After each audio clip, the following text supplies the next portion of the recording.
안녕하세요. 이번 주 보내주신 자료들 쭉 훑어보니까요. 시장이 정말 어느 쪽으로 가야 할지 망설이는 듯한 모습이었습니다. 네, 맞아요. 한쪽에서는 막 정책으로 밀어붙이려는 힘이 느껴지는데 다른 한쪽에서는 경제 기초 체력에 대한 경고음 이런 게 계속 울리는 거죠. 네, 그야말로 줄다리기 하는 느낌이었는데요. 이 복잡한 신호들 속에서 저희가 핵심만 좀 빠르게 짚어보겠습니다. 좋습니다. 이번 주는 그야말로 상충하는 힘들이 아주 부딪힌 한 주였어요. 뭐 예를 들면 트럼프 행정부의 예측 불가능한 정책들 있잖아요. 네네. 갑자기 관세를 때리겠다거나 아니면 또 대규모 감세안 같은 것들. 이런 움직임이랑 또 동시에 미국가 계속 늘어나는 부채 문제라던가 금리 상승 압력. 아, 금리요. 네. 그리고 시장이 너무 비싼 거 아니냐 이런 고평가 우려. 이런 근본적인 불안 요인들이 계속 같이 나왔습니다. 그럼 먼저 그 예측 불가능성의 대표주자, 무역 문제부터 좀 볼까요? 트럼프 대통령이 갑자기 EU 상품에는 50% 관세를, 또 애플 아이폰 중 미국 밖에서 만든 건 25% 관세 매길 수 있다, 이렇게 언급하면서 시장이 바로 반응했죠? 네, 즉각적으로요.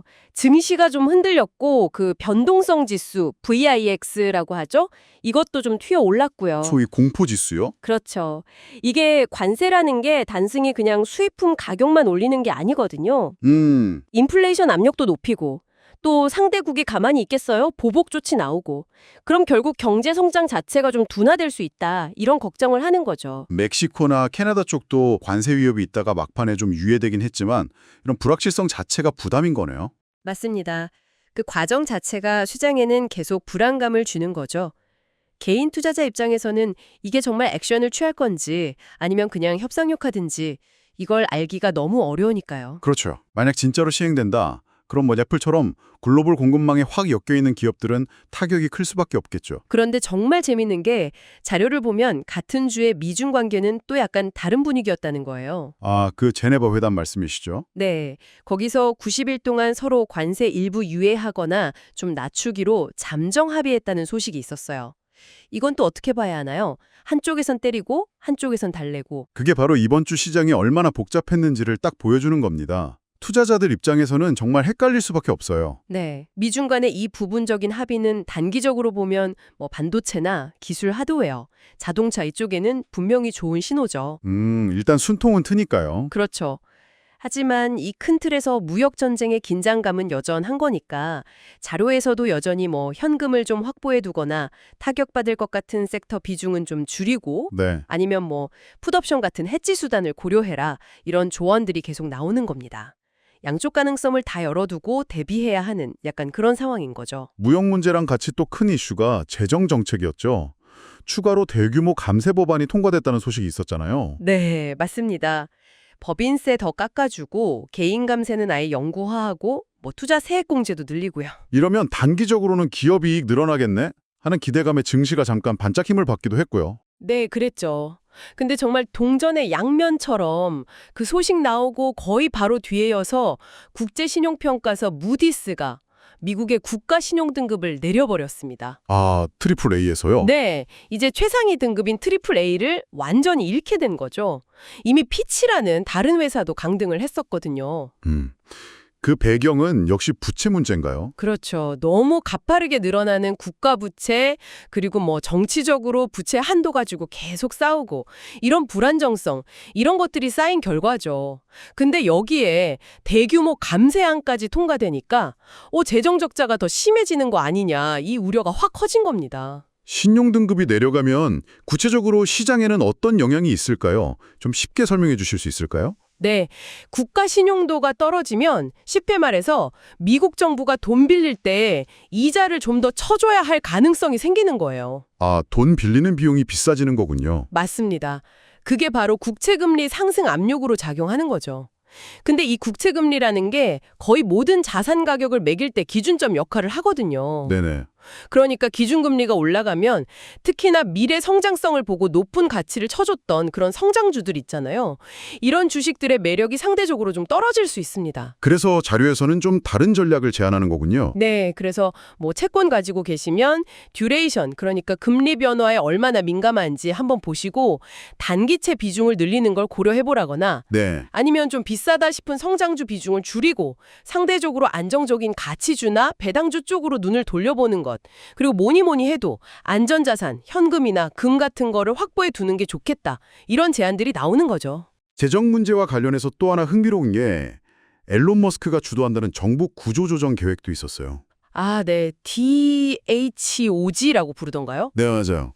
뭐 27개 기관을 통폐합하고 인력도 한 28만 명 줄여서 1조 달러 예산을 아낀다. 굉장히 야심찬 계획인데 이건 어떻게 봐야 할까요? 이것도 참 양면성이 있어요.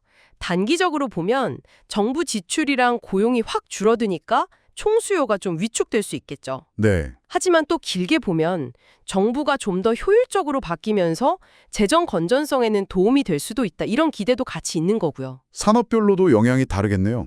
그렇죠. 예를 들어 국방이나 인프라 관련 쪽은 예산이 깎일 수 있으니 좀 부정적일 수 있고 반대로 금융이나 에너지 쪽은 규제가 좀 풀릴 수 있다는 기대감에 긍정적일 수 있다. 뭐 이런 분석들이 나오더라고요. 마지막으로 시장 자체의 온도를 좀 보죠. 이런저런 걱정 속에서도 기술주들은 꽤 강한 모습을 보였단 말이죠. 네, 그랬어요. 금리가 좀 안정될 거라는 기대감도 있었고 또 아까 말한 미중 무역 완화 소식도 있었고 그래서 그런지 매그니피센트 7 같은 대형 기술주들이 같이 막 오르더라고요. 메타가 4%, 엔비디아 3% 오르고. 맞습니다. 그런데 이제 이 반등이 시장의 근본적인 걱정거리, 그러니까 너무 비싼 거 아니냐는 이 고평가 논란을 잠재우진 못하고 있다는 게 중요합니다. 아, 여전히 비싸다는 우려는 남아있다. 네, 자료들을 보면 현재 주가 수익 비율, PE라던가 아니면 좀 더 장기적인 관점에서 보는 KPI 지표 같은 것들이 역사적으로 봐도 굉장히 높은 수준이라는 거예요. 그래서 시장이 뭐랄까 완벽함에 가깝게 가격이 매겨져 있다. Price to perfection 이런 상태일 수 있다고 좀 경고하는 거죠. 완벽함에 가깝게. 그 말은 작은 흠집에도 크게 반응할 수 있다는 뜻인가요? 그렇죠. 기대에 조금이라도 못 미치는 실적이 나오거나 아니면 예상치 못하게 금리가 다시 오른다거나 시장이 확 흔들릴 수 있다는 거죠. 그럼 이런 고평가 상태 말고 또 우리가 좀 주목해야 할 외부 요인 같은 건 없을까요? 자료에서 언급된 것 중에? 아, 일본 국채금리 급등. 이걸 좀 눈여겨봐야 합니다. 일본이요. 네, 최근에 일본 10년 만기 국채금리가 1.5%를 넘어서는 등 수십 년간 초저금리를 유지해온 나라로서는 굉장히 이례적인 상승세를 보였거든요. 그게 미국 시장이랑 무슨 상관이 있을까요? 이게 만약 일본 금리가 본격적으로 오르기 시작한다는 신호라면요. 그동안 싼 일본 엔화를 빌려서 해외의 고수익 자산에 투자했던 자금, 이걸 엔캐리 트레이드라고 하는데요. 네, 들어봤어요. 이 자금들이 다시 일본으로 돌아갈 수 있다는 거죠. 청산될 수 있다는 겁니다. 그럼 글로벌 시장 전체적으로 돈이 좀 줄어들고 전반적인 금리 상승 압력으로 작용해서 결국 미국 시장에도 영향을 줄 수 있습니다. 아, 자금 흐름에 변화가 생길 수 있군요. 네, 그리고 더 장기적인 관점에서는 인구 고령화 문제, 특히 베이비부머 세대가 이제 은퇴하면서 그동안 모아둔 자산을 팔기 시작하면 이게 구조적으로 주식을 파는 압력으로 작용할 수 있다. 그래서 장기 기대 수익률이 좀 낮아질 수 있다. 이런 점도 고려해야 할 요인으로 제시됐습니다. 와, 정말 단기적인 뉴스부터 장기적인 구조 변화까지 살펴볼 게 많네요.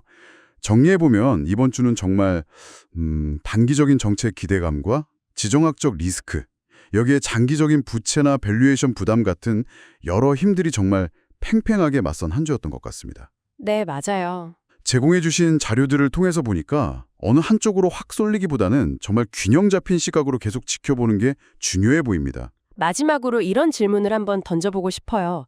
이렇게 서로 막 부딪히는 신호들 있잖아요. 강력한 정책 드라이버와 또 거시경제적인 위험 신호들. 이런 게 같이 나올 때 우리는 이 헤드라인 뉴스에 따라 움직이는 단기적인 시장 반응? 그거 너머에 있는 거. 네. 예를 들어 자료에서 논의된 인구 구조 변화라던가 국가 부채 같은 이런 아주 긴 호흡의 변화들을 어떻게 잘 포착하고 또 이걸 내 투자 결정에 반영해야 할까? 이 단기적인 소음과 장기적인 추세 사이에서 어떻게 중심을 잡을 것인가? 이 고민이 앞으로 점점 더 중요해지지 않을까 싶습니다.